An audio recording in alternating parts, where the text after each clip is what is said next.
അനന്തകൃഷ്ണൻ പണം നൽകിയവരെ മാത്രമല്ല പറ്റിച്ചത്, വാഹന ഡീലർമാരെയും കബളിപ്പിച്ചിരിക്കുകയാണ്. കമ്പനികൾക്കും വാഹന ഡീലർമാർക്കുമായി ഇയാൾ നൽകാനുള്ളത് 30 കോടിയോളം രൂപയാണ്.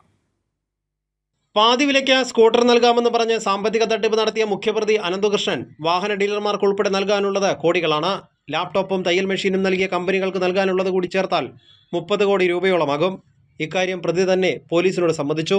ബാങ്ക് അക്കൗണ്ടുകൾ മരവിപ്പിച്ചതോടെ ഡീലർമാർക്കുള്ള പണവിതരണം മുടങ്ങിയെന്നാണ് അനന്തുവിന്റെ വാദം.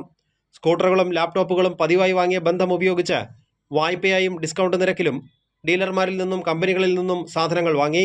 പണം കിട്ടാതെ വന്നതോടെ ഡീലർമാർ കേസ് നൽകി. ഒരു കമ്പനിയിൽ നിന്നും അനന്തുവിന്റെ സ്ഥാപനത്തിലേക്ക് CSR ഫണ്ട് ലഭിച്ചിട്ടില്ലെന്നും അന്വേഷണത്തിൽ വ്യക്തമായി. ഇതോടെ തട്ടിപ്പ് നടന്നത് മണി ചെയിൻ മാതൃകയിലാണെന്നും സൂചനയുണ്ട്. NGO കോൺഫെഡറേഷന്റെ ബൈലോയിൽ മാറ്റം വരുത്തി വകമാറ്റി ചെലവഴിച്ച പണമാണ് അനന്തകുമാറും ലാലി വിൻസെന്റ് ഉൾപ്പെടെയുള്ളവർക്ക് കൈമാറിയത്. കേന്ദ്ര സഹായത്തോടെയുള്ള പദ്ധതിയാണെന്ന് നാട്ടുകാരെ തെറ്റിദ്ധരിപ്പിച്ചു. BJP നേതാക്കളുടെ സഹായത്തോടെ കേന്ദ്രമന്ത്രി ശോഭ കരന്തലജയെ ഉൾപ്പെടെ ആദ്യത്തെ സ്കൂട്ടർ വിതരണ ചടങ്ങിൽ പങ്കെടുപ്പിക്കുകയും ചെയ്തു. NGO കോൺഫെഡറേഷന്റെ കൂട്ടായ്മയുടെ കോർഡിനേറ്റർ എന്ന പേരിലാണ് അനന്തകൃഷ്ണൻ ഈ തട്ടിപ്പുകളെല്ലാം നടത്തിയത്. കൈരളി ന്യൂസ്, കൊച്ചി.